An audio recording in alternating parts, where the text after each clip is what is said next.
friends, welcome to Extend Know Your World. So நம்ம இன்னைக்கு இந்த வீடியோல என்ன பார்க்க போறோம் அப்படி கேட்டிங்கனா மகேந்திர சிங் தோனி பத்தி தான். மகேந்திர சிங் தோனி பத்தி நீங்க என்ன புதுசா சொல்ல போறீங்க? எங்களுக்கு எல்லாமே தெரியும் அப்படினு சொன்னீங்கன்னா of course அவரை தெரியாதவங்க யாரும் கிடையாது, அவர் பிடிக்காதவங்க யாரும் கிடையாது. இந்த உலகத்துல ரெண்டு கைண்ட் ஆஃப் மக்கள் தான். ஒன்னு கிரிக்கெட் பிடிக்கும் அதனால மகேந்திர சிங் தோனி பிடிக்கும், இல்ல மகேந்திர சிங் தோனி பிடிக்கும் அதனால கிரிக்கெட் பிடிக்கும். ஏன் ஐபிஎல் எடுத்துக்கோங்களேன், இந்த 2020 ஐபிஎல்க்கு நம்ம வெயிட் பண்றத விட மகேந்திர சிங் தோனியை திருப்பி ஃபீல்ட்ல பார்க்க மாட்டோமா அப்படின்னு வெயிட் பண்றது தான் அதிகம். ஏன் நீங்க சொல்ற மாதிரி பாத்தீங்கன்னா மகேந்திர சிங் தோனிக்கு ஹேட்டர்ஸ் இல்லையா அப்படின்னு கேட்க இல்லையா, அவருக்கும் இருக்கே அப்படின்னு சொல்றீங்களா? அப்கோர்ஸ் அவருக்கும் ஹேட்டர்ஸ் இருக்காங்க. ஆனா அவருக்கு இருக்க ஹேட்டர்ஸை விட அவருக்கு இருக்க ஃபேன்ஸ் அண்ட் ஃபாலோவர்ஸ் 100% அதிகம். ஒரு common man from middle class family, அந்த ஒரு பர்சனுக்கு ஏன் இவ்வளவு பெரிய அன்பு பாசம் இத்தனை மக்கள் இவருக்கு ஃபாலோவர்ஸா இருக்காங்க அப்படின்னு எப்போவாச்சும் யோசிச்சிருக்கோமா? பிகாஸ் அவர் கிரிக்கெட்டரா இருக்காரு, கிரிக்கெட் இந்தியால ஃபேமஸா இருக்கு. அதனாலதான் அப்படின்னா எத்தனையோ கிரிக்கெட்டர்ஸ்க்கு கிடைக்காத ஒரு பிளேஸ் எல்லாரோட ஹார்ட்லயும் இவருக்கு கிடைச்சிருக்கு. சோ அதுக்கு தோனி என்ன ஸ்ட்ராட்டஜி ஃபாலோ பண்ணாரு அதை தான் இந்த வீடியோ முழுக்க பார்க்க போறோம். வாங்க வீடியோக்குள்ள போலாம். ஃபர்ஸ்ட் எம்எஸ் தோனி கனவு கண்டார். என்ன மாதிரி கனவுன்னு கேக்குறீங்களா? அப்துல் கலாம் சொன்ன மாதிரி தான் கனவு காணுங்கள். MS Dhoni had a vision. இந்த விஷன் தனக்கானதா மட்டும் அவர் சூஸ் பண்ணல, இந்த நாட்டுக்கானதா ஒரு விஷன் சூஸ் பண்ணியிருந்தாரு. ஆமா, அப்துல் கலாம் சொன்னாரு, நீங்க தூங்கும் போது காண்றது கனவு கிடையாது, உங்களை எது தூங்க விடலையோ அதுதான் உங்களோட கனவு அப்படின்னு சொல்லி, அதுதான் சரியான ஒரு கனவு அப்படின்னு சொல்லியிருந்தாரு. ஓகே, நமக்குள்ளேயும் கனவு இருந்திருக்கும். 5 வயசுல கனவு பெருசா இருந்திருக்கும், 10 வயசுல லைட்டா சுருங்கி இருக்கும், 15-20 வயசுல இன்னும் சுருங்கி, 23 வயசுல இந்த கனவு நிறைவேறாது, 9 to 5 தான் என்னோட வாழ்க்கை, இந்த இவ்வளவு மாசம் இவ்வளவு சம்பாதிக்கிறதா என்னோட பெரிய எய்ம் அப்படின்னு சொல்லிட்டு நம்ம மைண்ட் நம்மளோட கனவுகளையும் சுருங்கிரும். சோ ஏன் அவரால் எம்எஸ் தோனியால முடிஞ்ச ஒரு விஷயம் நம்மளால முடியல அப்படின்னு கேக்குறீங்களா? எப்போ உங்களோட எய்ம் இன்னொரு உங்களுக்கு மட்டும் பிரயோஜனப்படாம தேர்ட் பர்சன் நம்மளை சார்ந்து யாரோ ஒருத்தருக்கு அது பிரயோஜனப்படணும் அப்படின்னு ஒரு எய்ம் நீங்க சூஸ் பண்றீங்கன்னா அந்த கனவு மட்டுமே தான் உங்களை தூங்க விடாம பண்ணுமே தவிர, நாம இந்த பொசிஷன்ல இருக்கும், நாம இவ்வளவு பெரிய ஆள் ஆகணும் அப்படின்னு நினைச்சு நீங்க காண்ற கனவு பலிக்காம போறதுக்கு 85% பாசிபிலிட்டி இருக்கு. ஆனா உங்களோட கனவு என்னைக்கு உங்க மூலமா இன்னொருத்தருக்கு ஹெல்ப்ஃபுல்லா இருக்க போகுது, நீங்க அட்டைன் பண்ற பொசிஷனும் இன்னொருத்தருக்கு ஹெல்ப்ஃபுல்லா இருக்க போகுது அப்படின்ற ஒரு கனவை நீங்க சூஸ் பண்ணிருக்கீங்க அப்படின்னா அந்த கனவு உங்களை தூங்கவே விடாது. கண்டிப்பா 90% ஆஃப் த டைம் நீங்க அந்த கனவை அட்டைன் பண்ணுவீங்க. அப்படி ஒரு கனவு எம்எஸ் தோனி ஃபர்ஸ்ட் அவர் லைஃப்ல சூஸ் பண்ணாரு. இதுதான் அவரோட first strategy. 2, he found a way. he found a way அப்படின்னு சொல்றதை விட he found a correct way. ஆமா, நீங்க போற பாதை கரெக்டா இருந்தா நீங்க போய் சேர்ற இடமும் கரெக்டா இருக்கும். சோ அது மாதிரிதான் நீங்க உங்களுக்கு ஒரு கனவு இருந்துச்சு அப்படின்னா, அந்த கனவு உங்களோட எய்ம் இருந்துச்சு அப்படின்னா ஃபர்ஸ்ட் அதுக்கான போய் சேர பாதையை தேடுங்க. நான் இங்க போகணும்னு மட்டும் நீங்க திங்க் பண்ணா பார்த்தாது, அதுக்கான வே நீங்க கண்டுபிடிக்கணும். அதுக்கப்புறம் அது கரெக்டான வேயா இருக்கான்னு மட்டும் தான் சூஸ் பண்ணணும். சோ இது ரெண்டுமே உங்களுக்கு கரெக்டா இருந்துச்சுன்னா எம்எஸ் தோனி மாதிரி தான் எவ்வளவு வாழ்க்கையில ஸ்ட்ரகிள்ஸ், அவருக்கு இல்லாத ஸ்ட்ரகிள்ஸா இல்ல அவருக்கு இல்லாத அப்டக்கிள்ஸா இல்ல அவருக்கு இல்லாத டிஸ்ட்ரக்ஷன்ஸா எத்தனையோ இருந்தாலும் என்னோட எய்ம் இதுதான், நான் போய் சேர வேண்டிய இடம் இதுதான், நான் இந்த இடத்துல இருக்கணும்னு ஆசைப்படுறேன், அதுக்காக நான் ப்ராக்ரஸ் பண்ணி போயிட்டே இருக்கேன். அவர் போயிட்டே இருந்தாரு. சோ அது மாதிரி 3, he gave up. என்ன இப்படி சொல்றீங்க? மகேந்திர சிங் தோனி எந்த நிமிஷத்துல விட்டு கொடுக்க மாட்டேன், கடைசி நிமிஷம் வரைக்கும் போராடுவாரு, அவரை போய் கேவ் அப் பண்ணாரு அப்படின்னு சொல்றீங்கன்னா அப்கோர்ஸ் he gave up. என்ன அப்படின்னு கேக்குறீங்களா? இந்தியால அஸ் அ மிடில் கிளாஸ் பர்சனா சொல்லணும் அப்படின்னா, இங்க உங்க ஒரு பேரண்டோட அவங்க குழந்தையோட பெரிய அச்சீவ்மெண்ட் என்ன தெரியுமா பாக்குறாங்க? அவங்க போய் வாழ்க்கையில வளர்ந்து ஒரு கவர்மெண்ட் ஜாப் எடுக்கணும், அப்படி இல்ல ஒரு கார்பரேட் லைஃப்ல நுழையணும். அவன் கவர்மெண்ட் ஜாப் போயிட்டான்ப்பா, அவன் சாதிச்சுட்டான் அப்படின்னு சொல்லுவாங்க.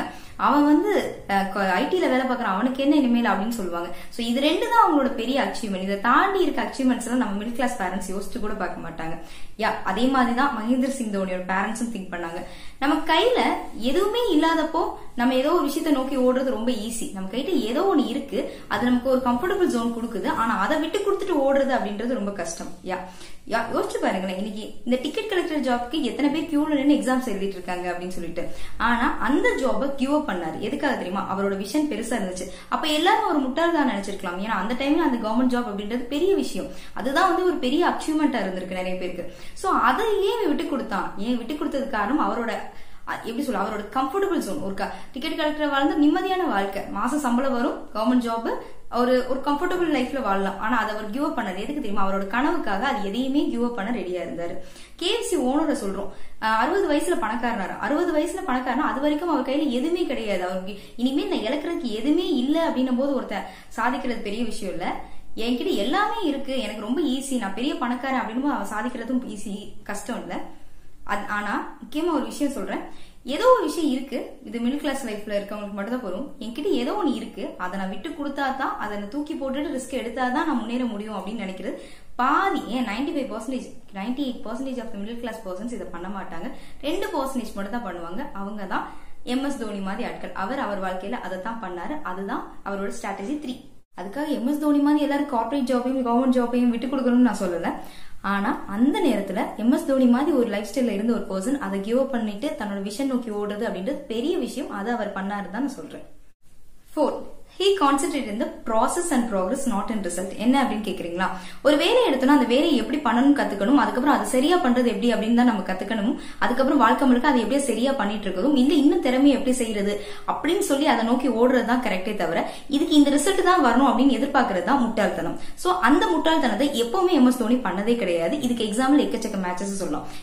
நீங்களும் உங்க வாழ்க்கையில ஒரு ஒர்க் எடுக்கிறீங்க அப்படின்னா எனக்கு இவன் இதை பண்ணா அவனுக்கு இந்த ரிசல்ட் வந்து எனக்கும் அதே ரிசல்ட் வரப்போகுது அப்படின்னு எக்ஸ்பெக்ட் பண்ணாம உங்களுக்கான ரிசல்ட் எதுவா இருந்தாலும் ஏத்துக்கிறது தான். உங்களோட ஒர்க்கை மட்டும் தான் நீங்க கான்சென்ட்ரேட் பண்ணணும். அதுல வர ரிசல்ட் எப்ப வேணாலும் வரலாம், வராமையும் போகலாம், இல்ல நீங்க எதிர்பார்க்கறதுக்கு மாறா அந்த ரிசல்ட் வரலாம். சோ எதுவா வந்தாலும் ஏத்துக்கோங்க. அந்த எக்ஸ்பெக்டேஷன் இல்லாம உங்க ஒர்க்கை நீங்க பண்ண ஆரம்பிச்சிட்டீங்க அப்படின்னா 100% அந்த ஒர்க்கால நீங்க ஷைன் ஆக போறீங்க அப்படின்றதுக்கு எக்கச்சக்கமான எக்ஸாம்பிள்ஸ் நம்ம சொல்லலாம். எத்தனையோ பேர் இதுக்கு எக்ஸாம்பிள் சொல்லலாம். அப்படி சிம்பிளா என்ன சொல்ல வரேன் அப்படின்னு கேக்குறீங்களா?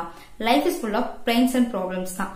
ஆனா இந்த அதுக்காக லைஃப்ல சர்ப்ரைஸ் வராது, சர்ப்ரைஸ் அண்ட் மிராக்கிள்ஸ் வராது அப்படின்னு கேட்டீங்கன்னா எப்ப இந்த பெயின்ஸ் அண்ட் ப்ராப்ளம்ஸ் தாங்கிக்கிட்டே லைஃப்ல கிவ் அப் பண்ணாம உங்களோட ஒர்க்கை நோக்கி கரெக்டா போயிட்டு இருக்கீங்களோ, உங்களோட பாத்துல நீங்க கரெக்டா போயிட்டு இருக்கீங்களோ அதோட எண்ட்ல மட்டும்தான் நீங்க சர்ப்ரைஸ் அண்ட் மிராக்கிள்ஸ் பார்க்க முடியும். இதுக்கு நடுவுல எந்த இடத்துல நீங்க கிவ் அப் பண்ணாலும் சரி உங்க பாதையில உங்க பாத்துல பாதியில நீங்க கிவ் அப் பண்ணீங்கன்னா கண்டிப்பா சர்ப்ரைஸ் அண்ட் மிராக்கிளை நீங்க பார்க்க முடியாது.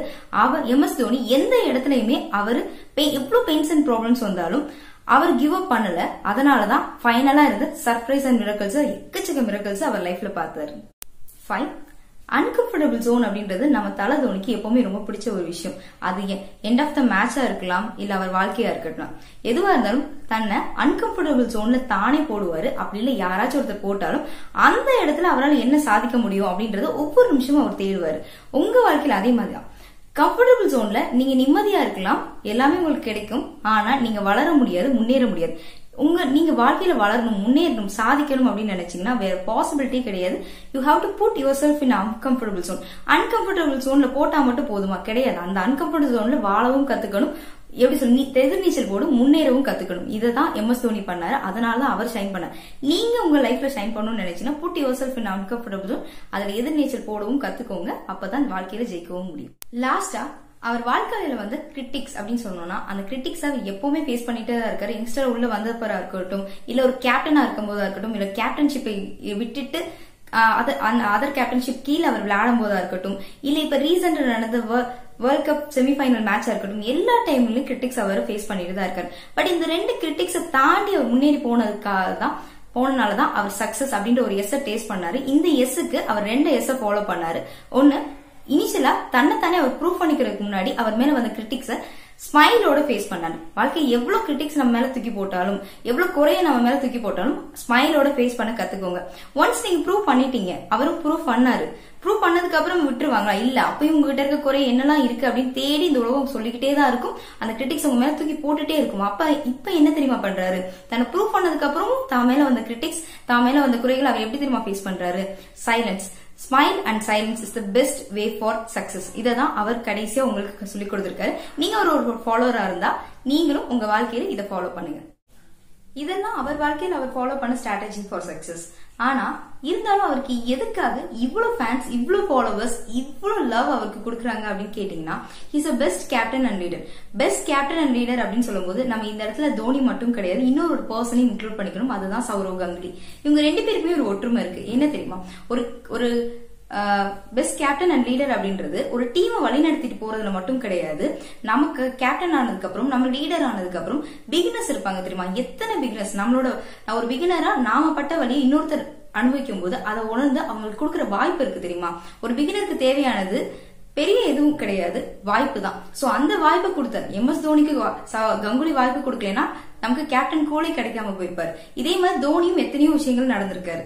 So best captain and leader அப்படின்னு நீங்க ஆகணும் அப்படின்னு நினைச்சீங்கன்னா, நீங்க எவ்வளவு சம்பாதிச்சிருக்கீங்க, நீங்க எவ்வளவு அச்சீவ் பண்ணிருக்கீங்க, நீங்க எவ்வளவு இடத்துல போய் உட்கார்ந்துருக்கீங்க, எவ்வளவு பெரிய பொசிஷன் போயிருக்கீங்க அப்படின்றதுல கிடையாது. கண்டிப்பா உங்களால எத்தனை பேர் வாழ்க்கையில முன்னேறி இருக்காங்க, எத்தனை பிகினர்ஸ் பெரிய கேப்டனாவும் லீடராவும் உருவாயிருக்காங்க அப்படின்றது மட்டும்தான். சோ இந்த இடத்த நீங்க அச்சீவ் பண்ணணும்னா நீங்க ஒரு இடத்துக்கு போய் அச்சீவ் பண்ணி நீங்க ஒரு இடத்துக்கு போய் உட்கார்ந்ததுக்கு அப்புறம் பிகினர்ஸ்க்கு அதிகமா வாய்ப்பு கொடுங்க. அப்பதான் நீங்க ஒரு பெஸ்ட் கேப்டன் அண்ட் லீடரா ஆக முடியும். சோ இதுதான்.